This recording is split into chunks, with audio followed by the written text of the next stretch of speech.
My life too was to change forever as I arrived here, together with hundreds of other stunned journalists gathered outside the primary school gates. We all knew what we were coming to, but actually nothing really prepares you for the reality of when you're actually here. It was very, very busy, and lots of police and parents trying to find out what was going on.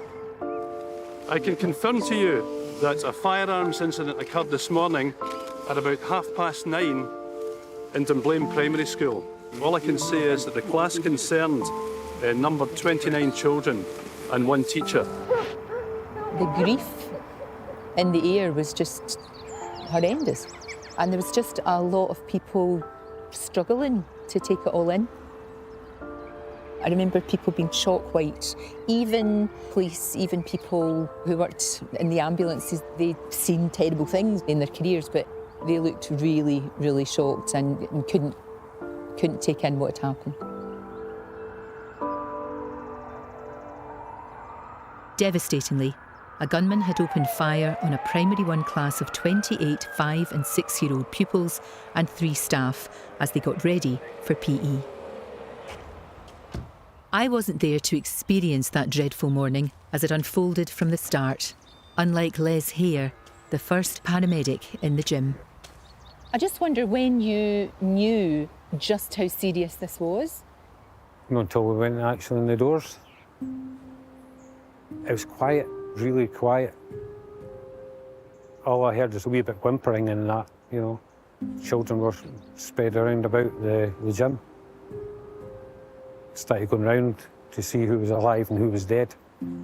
On the right side was Gwen Mayer, the teacher, who had obviously passed away, and 2 children by her side. To me, she looked like a mother hen trying to protect her chicks. The ones that were injured, they just lay there, scared. And even the wee ones that was on the floor that had passed away, the fear that was in their faces will haunt me till I go.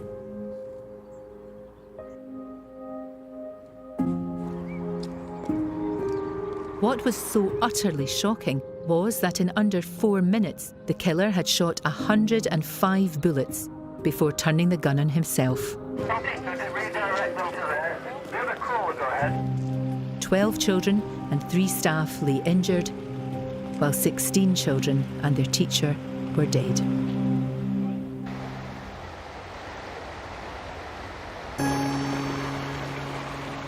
I couldn't get the image of Gwen, the class teacher, out of my mind.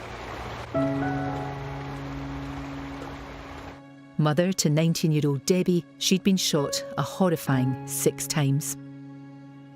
My mum went to work as a teacher, you know, and never came home. Her lipstick was still on her coffee cup. Gosh, we spoke to a paramedic and he said she was protecting the children. She really was. Well, she had evidence that she'd been punched. One of the children said she struggled with him, and her defence wounds showed that she'd struggled with him.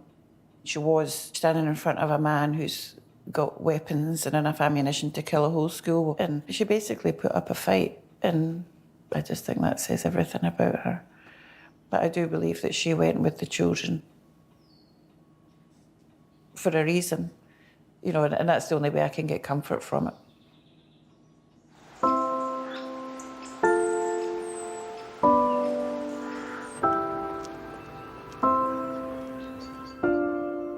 In Gwen's Primary 1 class that day was 5-year-old Victoria Clydesdale.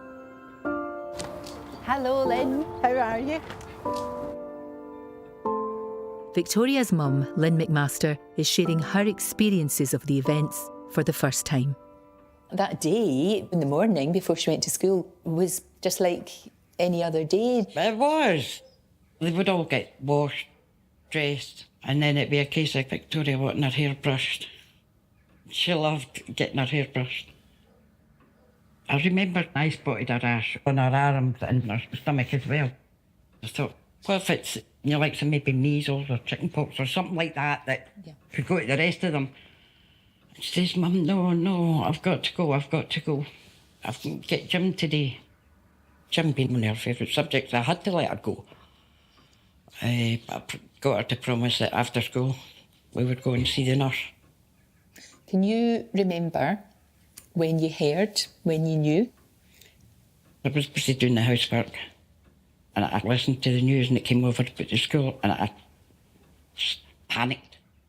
I actually phoned the school and they had turned around and said, oh, everything's under control, but you can come, if you come up, you can collect your children.